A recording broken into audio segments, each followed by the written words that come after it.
Well, hi everybody. Thank you for coming tonight. It is my great, is the sound okay? This is sounding kind of funny over here. Okay. So it is my great honor to introduce to you my friend Alissa Quart. When you're really in for a treat, when I think of Alissa and the way that she kind of goes out to embrace all people and all ideas in the world, she's best characterized by this facial expression. She's like, so that's really Alissa. And she also happens to be truly one of the great cultural interpreters of her generation. And so without further ado, I'd like to get started and just ask her to tell us a little bit about her new book, Republic of Outsiders. And for those of you who haven't read it yet, can you just describe a little bit of it? So I started wanting to report this book in 2007, and it was after Katrina, it was after 9/11, it was after a lot of, it was at the beginning of the bursting of the financial bubble, and a lot of structures seemed to be failing people. Our FEMA was failing people, certainly healthcare was failing people, at times it had failed me. I was looking for a way to make meaning where people who were not professionals or experts could, create their own kind of America. And I was like, where are these people? Are they knitting in a craft warehouse? Are they vegans, or are they activists? Who are they? Who are the people who are surviving this? I had grown up in a vaguely countercultural family. My joke is that my parents were connoisseurs of outsiders, which is not they themselves were outside, they were academics, but they appreciated subversive tendencies, they appreciated activism and all sorts of unusual ways of thinking. And so a part of me wanted to know what happened to the counterculture of the 60s and 70s. So that was how I started out on this book. And I noticed if you look at the cover of the book, you will see that there's a picture of this guy here who's wearing a suit. And I was just struck by that, and I was wondering if the message of that might be that we are all of us in some way rebels or outsiders or renegades, even if we appear to be very straight arrows. So do you want to talk about that?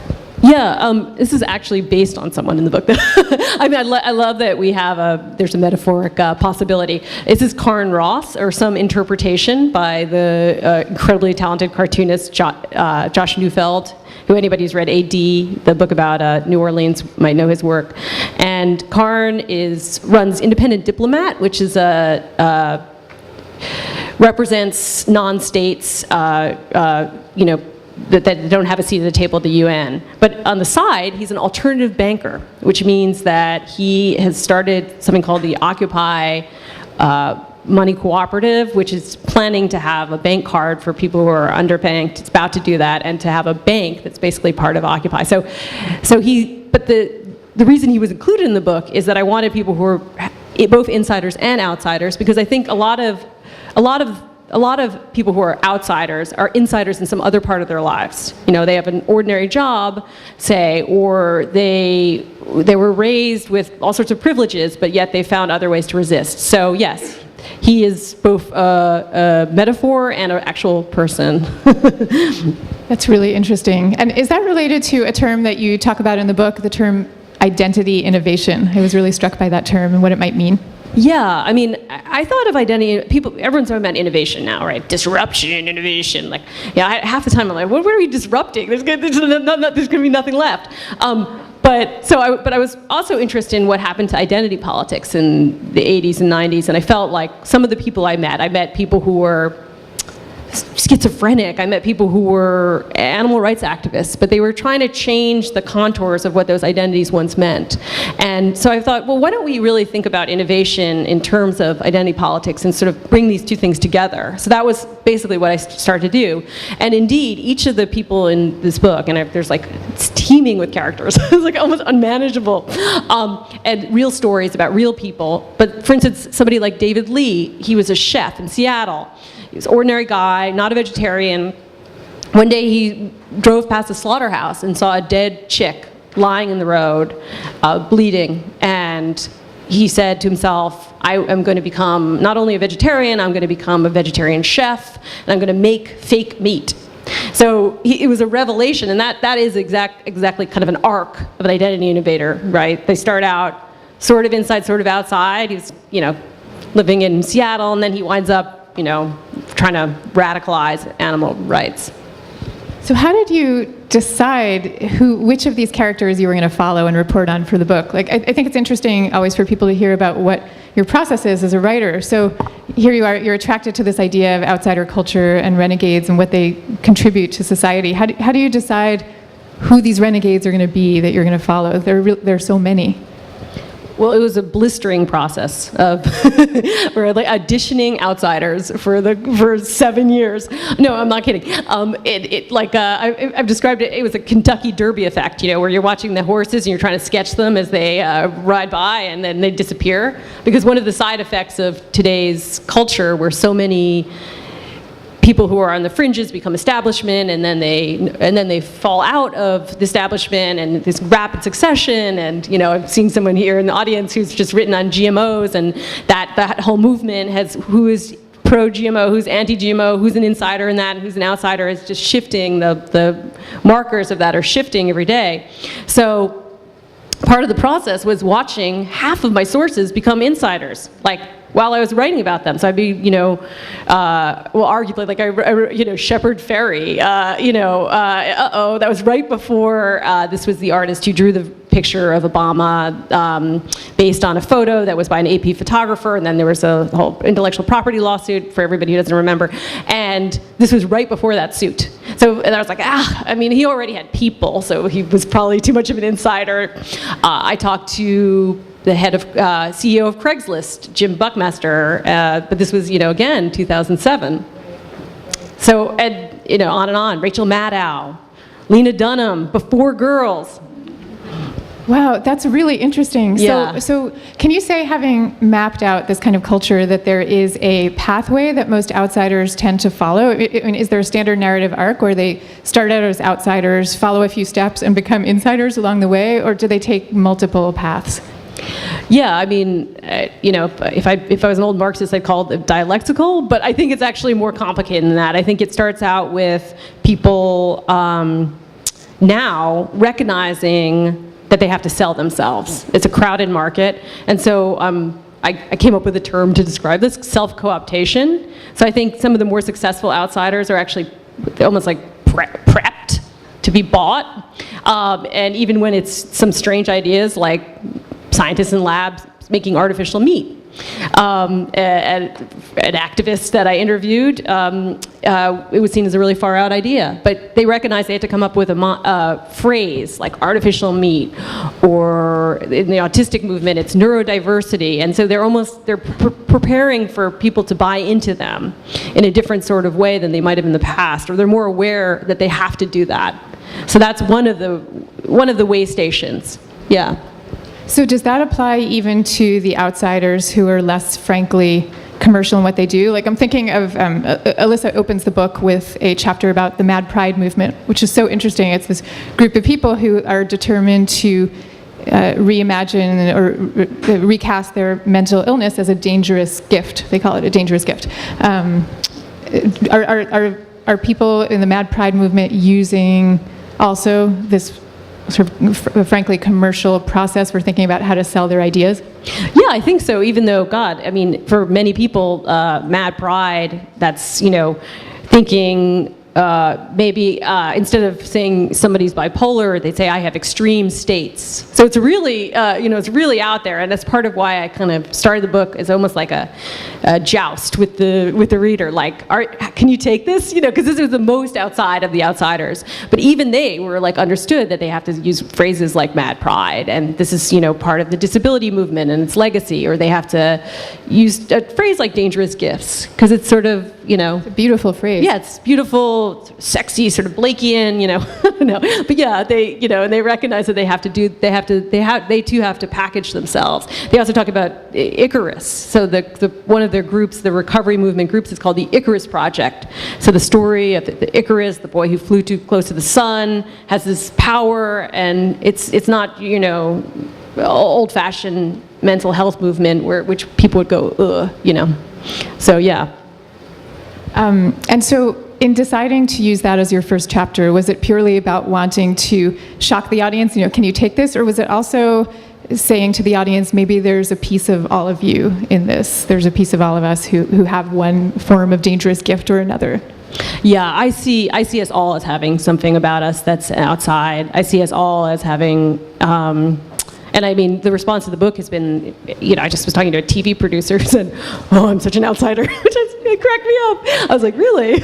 But yeah, you know, maybe she probably is. She feels like she is on, I see it as a continuum. So all the groups in the book are on a continuum of one thing or the other, of sanity and insanity, of human and animal, you know. So I mean, I think the reader, hopefully the reader is also on that continuum. Maybe they're not as challenging as some of the people in the book, but they are able to question tenets and try to create their own structures. Yeah. Do you want to give the audience a sense of which are some of the movements that you looked at in the book? And also curious about who were some of your favorite outsiders who you met along the way? So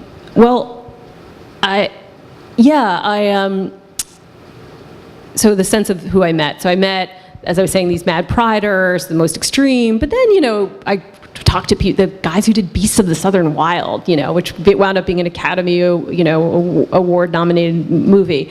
I talked to Jill Sobel, who's like an indie musician and was just doing alternative distribution. So I wanted to have, again, it was a continuum.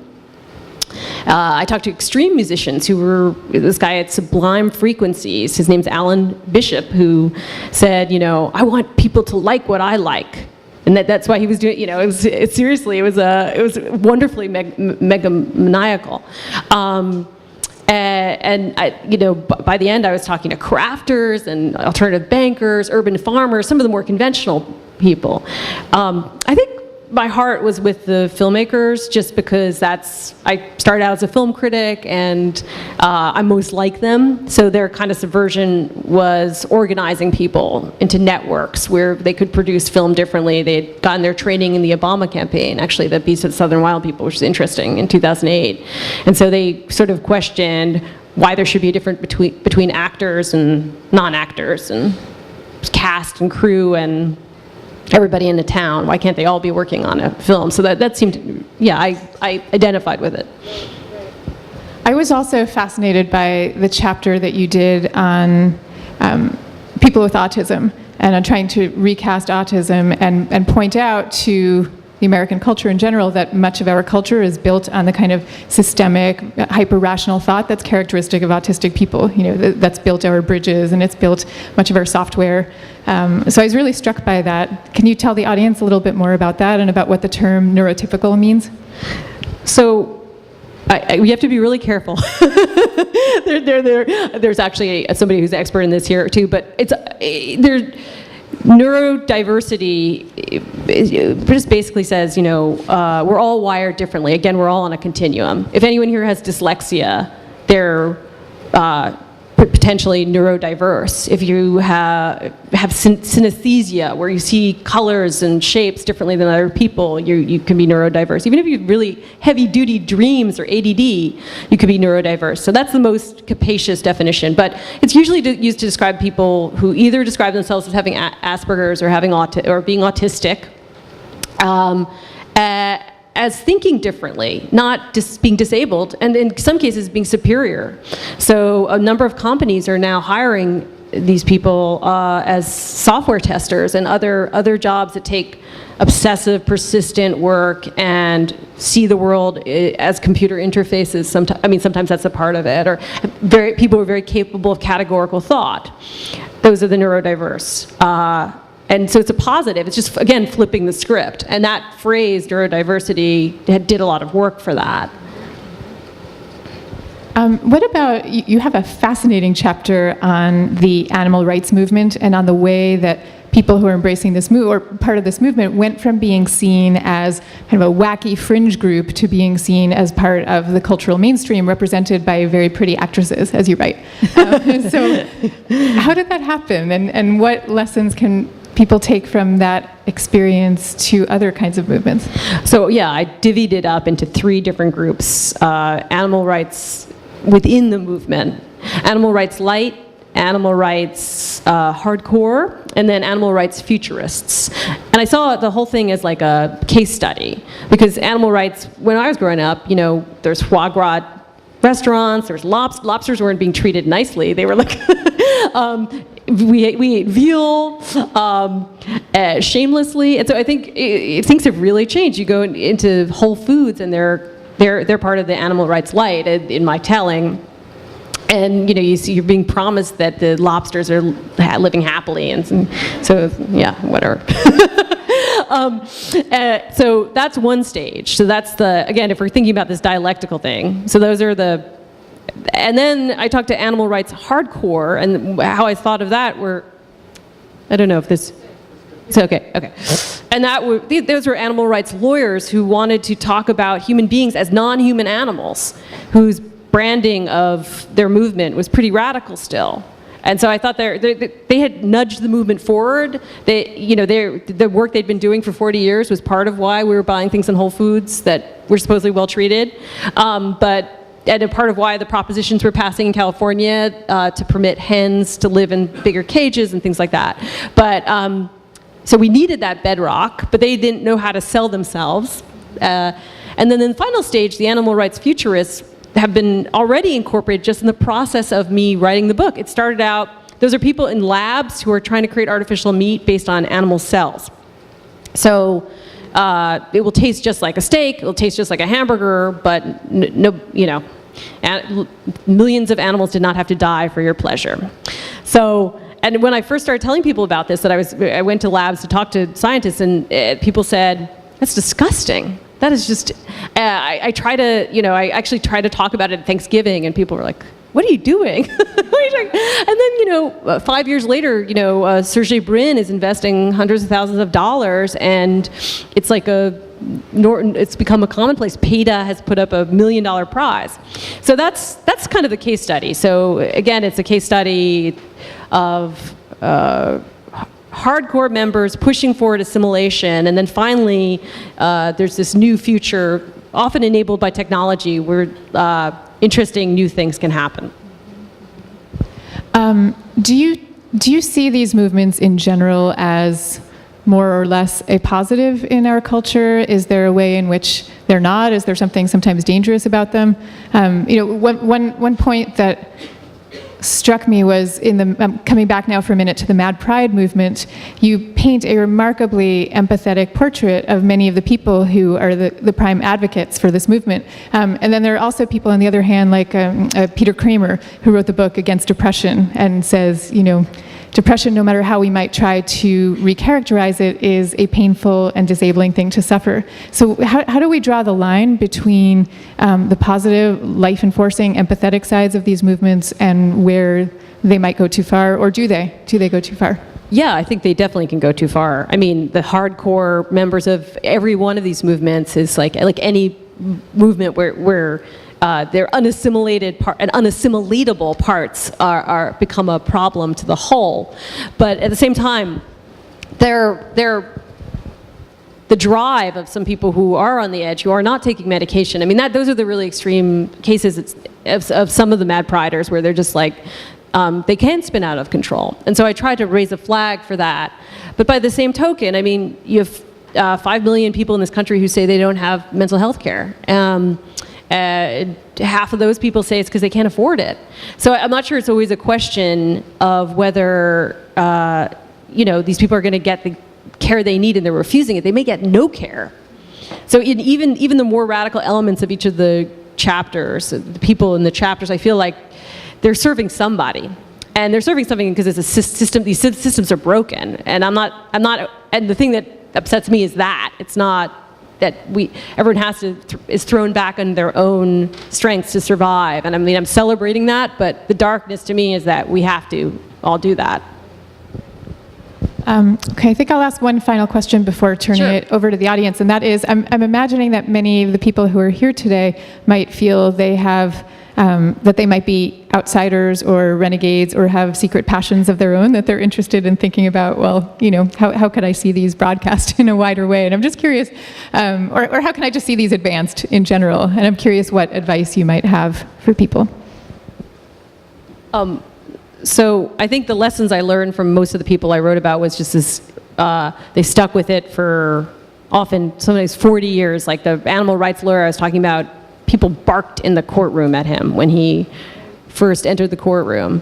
You know, and he's still, now he's taught at Harvard. I mean, so these cycles are pretty intense of the entry into the inside.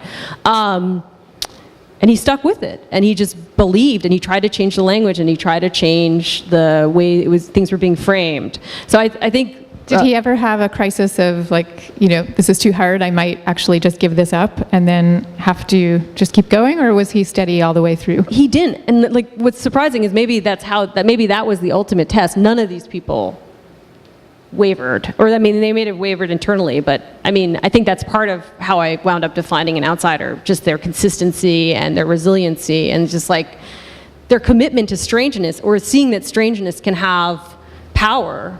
Almost every one of these groups, they were like, oh, you know, I'm fighting this fight no one else is fighting right now, and that's a good thing. Are they aided by things like, you know, I'm thinking that famous Mac ad with Steve Jobs saying, think different, and here's to the different, here's to the crazy. I don't remember the exact words, but there are all kinds of icons in our culture that celebrate this kind of difference and this kind of renegade spirit. And I'm wondering if some of the people who you followed took heart and took courage from that. I think they probably resented that because they're like, no, I know crazy, I know different. Who are you? You're not pure. You know, so that wound up being like the big dividing point between the people that I started writing about in 2008, like the guy who started Pandora, who probably like was very inspired by Think Different, but didn't wind up really becoming a character because he was too easily absorbed. And some of the people in the book who would probably say, yeah, I think different, but you know, they're not really thinking different. So it becomes a kind of contest of who's thinking the most different. Who's thinking, yeah, exactly, most different, and escalation. But yeah, so try to think of other lessons. I mean, I think the main one is don't assimilate unless you have to. I mean, that have language at the ready that people can understand. That I call it cultural entrepreneurialism. So you come up with phrases like I mean, look, there's people are selling madness, okay? And they use a phrase like mad pride. Mad pride and the Icarus effect, and the dangerous gift. So, okay, where do those phrases come from? If you're somebody who wants to figure out how to coin a phrase. Yeah, how to be really good at that. Maybe that's part of why these people have made the inroads they've managed to. I mean, I'm thinking also of the phrase in the film business with indie filmmakers, transmedia. And that was also a phrase that people started getting hold of, and I think Henry Jenkins was the scholar was one of the first people to use it. But again, that was something that everyone wants to be a transmediaite rather than like a lost indie filmmaker using hundreds of platforms because they can't get into Hollywood. So again, it's the language that's how you frame it, right? Yeah. Well. Yeah, sure. Yeah. So do you want to just call on people? Oh, yeah. Hi, Laura. And unfortunately, at this time, our third microphone is giving us some behavioral issues, so if you could make sure that you speak out. Sure. Thank you. So I was just wondering what, if they're, in broad strokes, what all of these outsiders' ideas of success was. I mean, was it to eventually their idea take shape and become popular and then become sort of more mainstream, or were there those that resisted that who were really intent on staying on things? Let me just ask, can everybody hear the question, or is it, okay. So she asked, was everybody wanted to be mainstream, or were they content on the fringes? And it's a really complicated question, because I think I've definitely talked to people who are very defensive about, especially within the identity politics groups, like the neurodiverse, for instance, who really like they want the term to be assimilated, but they don't want to bend an inch, really. They're them. So being mainstreamed is they want the language out there, but they don't want to actually accommodate norms at all.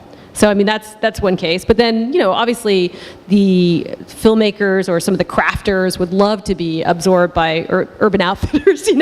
So I mean I tried to track that and sort of interpret it whenever I could. So I mean these are stories about like real people. And then there's my interpretation of them. So what I tried to do is when there were people who were resisting, say, look, she's resisting and this is why. And then when there are characters who didn't resist, who were eager to be self-co-opted, which are actually, I'd say, they're probably the majority. There's probably very few that didn't want, on some level, to be absorbed, but not sell out, right? But I mean, God, this is very hard to talk about.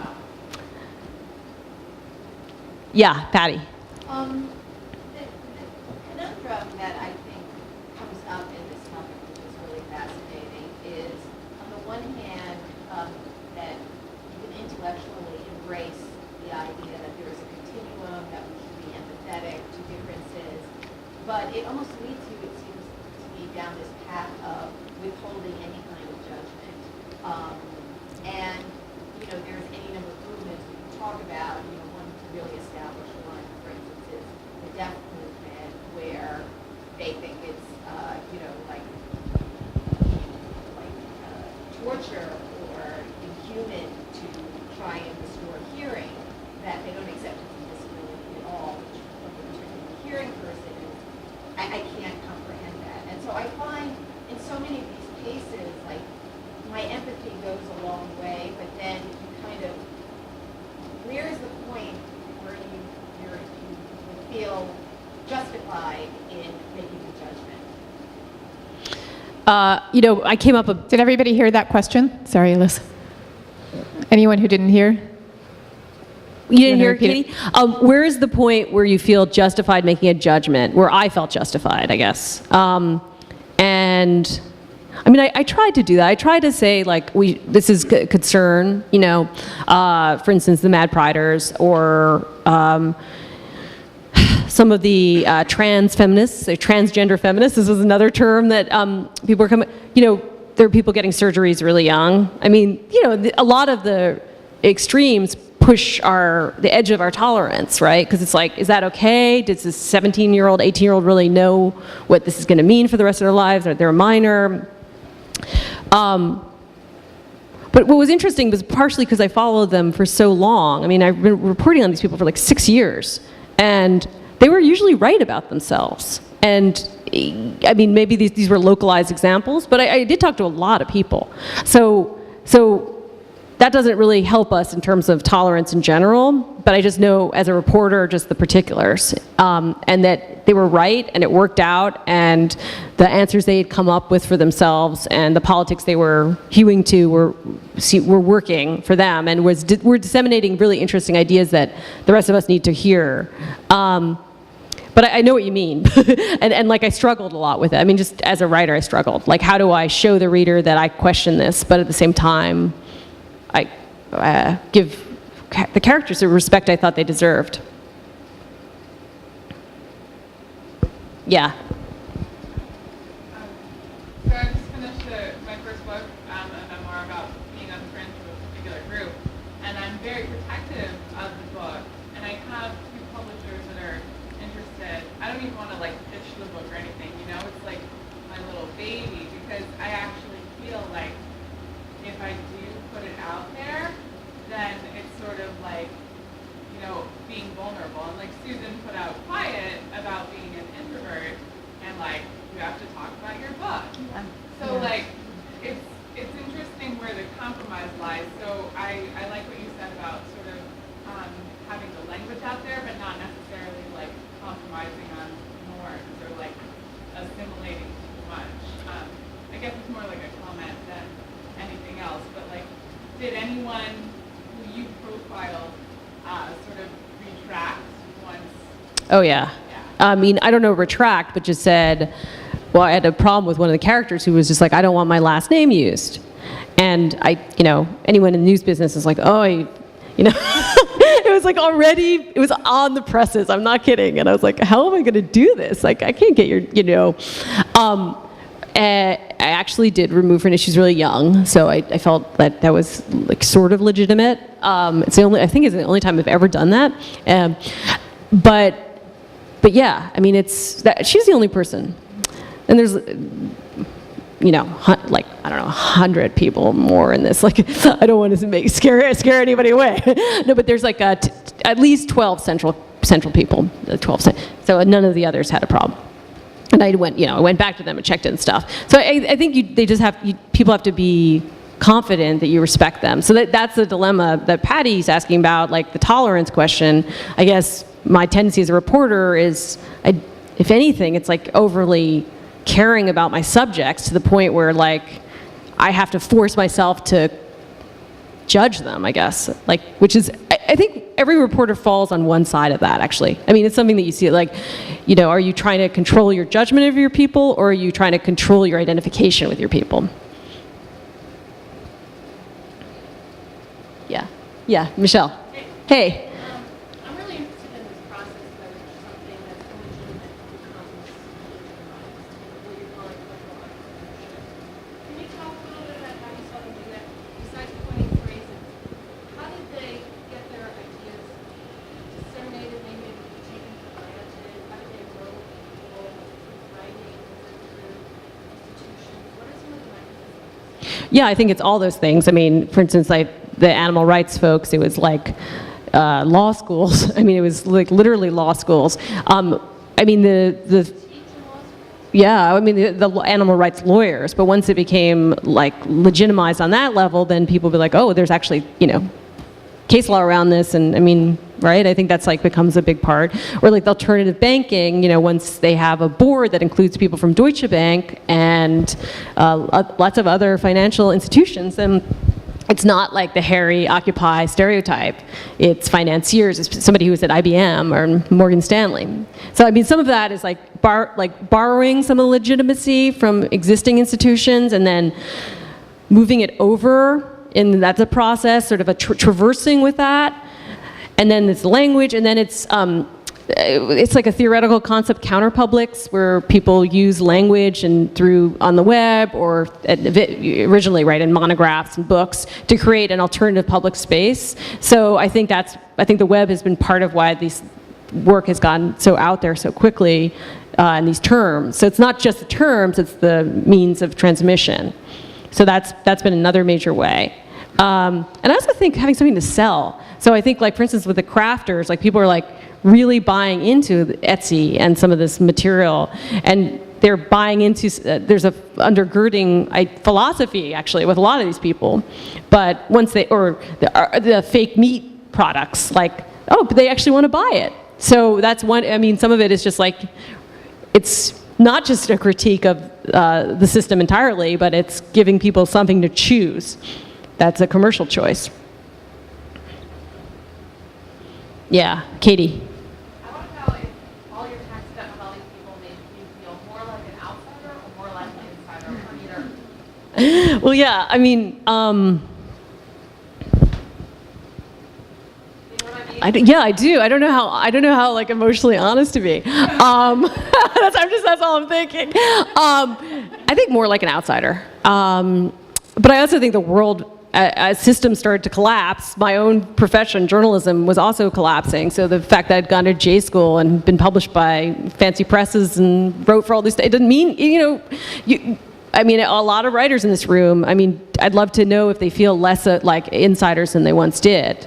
Whether it's the market, in a way, being expelled from conventional structures and marketplaces has that effect. So I can't say if that's just the book or if that's just the world, Yeah. Hey, Lauren, yeah. I was wondering if you could talk a little bit about how the concept of selling out has changed since the 80s and 90s, and people seem to be more comfortable with corporate consumption. I mean, we know that there is a much larger mainstream and a much more minor movie scene than there used to be. I mean, to my mind, yeah. I mean, there's no doubt. Like, no one talks about selling out. I mean, barely. I mean, I'd be curious to poll people here when was the last time they heard somebody talking about selling out.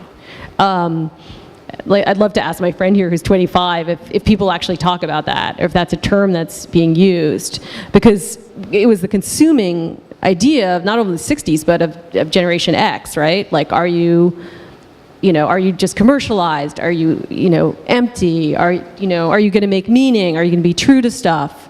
And is often like expressed by really, like Tabitha Soren or something, like nothing really that admirable, David Carson, distressed fonts, I don't know. So, but still there was this kind of guiding principle that and at this point I feel like selling out is sometimes even seen as an honorific, Oh, you're selling out? Wow, how'd you get that? How'd you...